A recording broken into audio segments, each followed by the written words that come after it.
Usually, there's nothing wrong with taking things slow and steady. It gives a lot of time to process things and have a better control of managing our specific task. This is something that Jido excels when it comes to their lore, milking every last drop like a commentary YouTuber when a new drama happens. Here it makes sense to do this. 40k is their cash cow, so they're pretty much careful with their lore, trying to make sure they don't torpedo it to the ground like so many other franchises, including one of their own, or they'll just sink with it. So you can imagine that they want to be careful with the lore, but maybe a bit too careful since the multiple plot lines that we're currently on haven't really been expanding, which is barely, and some of it has lore where GW will sooner bury it since it'll change the setting too much. Currently in 10th edition, the big threat that we're supposed to be focusing on is the Tyranids, the bugs that can produce faster than bacteria, a threat that even makes Bone King himself rattle his bones, knowing how dangerous they are. Well, other than the poorly dubbed Leviathan book that was released alongside 10th edition box, we haven't gotten anything else, since the plotline that we're currently on is the Pride Nexus, which feels like that story should have been resolved by now. It makes sense why GW wouldn't want to focus too much on the plotline since it has massive changes to the setting, which is something they want to avoid,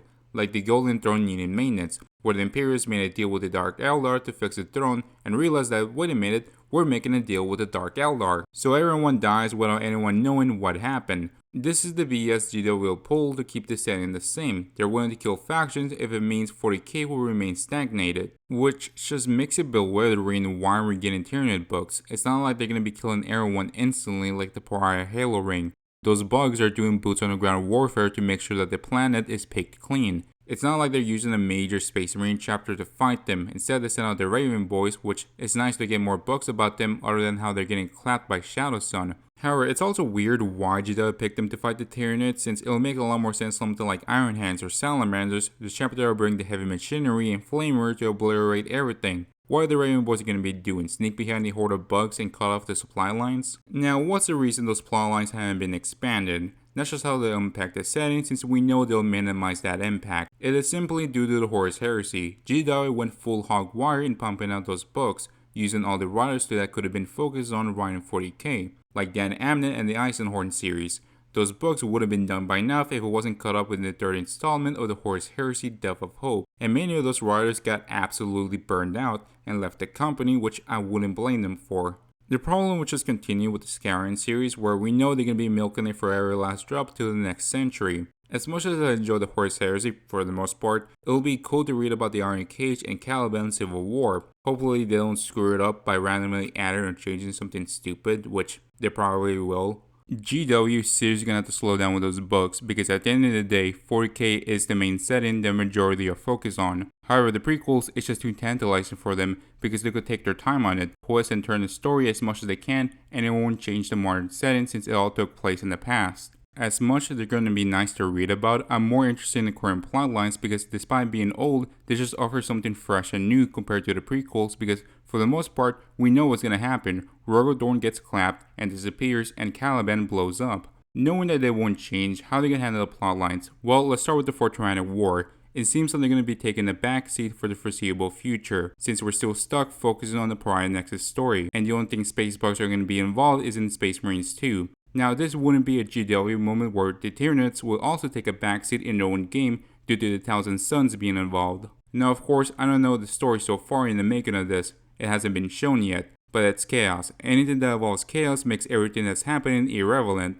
I mean, that's what happened in the first game, with the Chaos Lord and Terminator making the conflict of the orcs irrelevant, but who knows, GW is capable of change. But seriously, GW needs to learn how to direct Tyranids because it's starting to be a skill issue, because other properties know how to handle space bugs better than 40k. So far, any plots that involve Tyranids won't be expanded for quite a while. Speaking about the Pariah Nexus, other than the campaign book, it seems that they're focused on telling the story through animation. There's nothing wrong with that, it's always welcome to see 40k animation, and also gives content for the streaming platform for people to subscribe to, even though realistically most has pirated it. Here's the thing about animation, it's a long process, and if they decide to tell a whole story, we're going to be stuck with this plotline in the next few editions.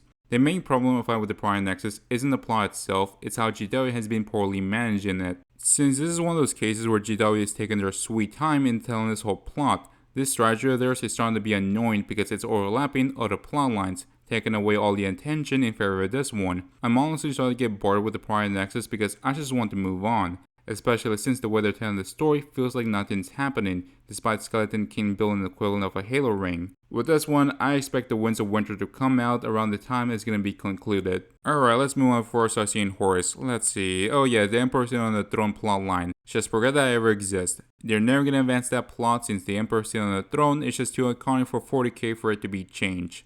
Then the Lion. Now this one I'm pretty much mainly interested in reading, interacting with Gilliman and Luther for how much history and the characters had shared and being built up over the course of the Horus Heresy. So being the one I like the most, it pains me to know those books won't come out for quite a while. Using the Dark Imperium trilogy as an example, it took over the course of 5 years to finish.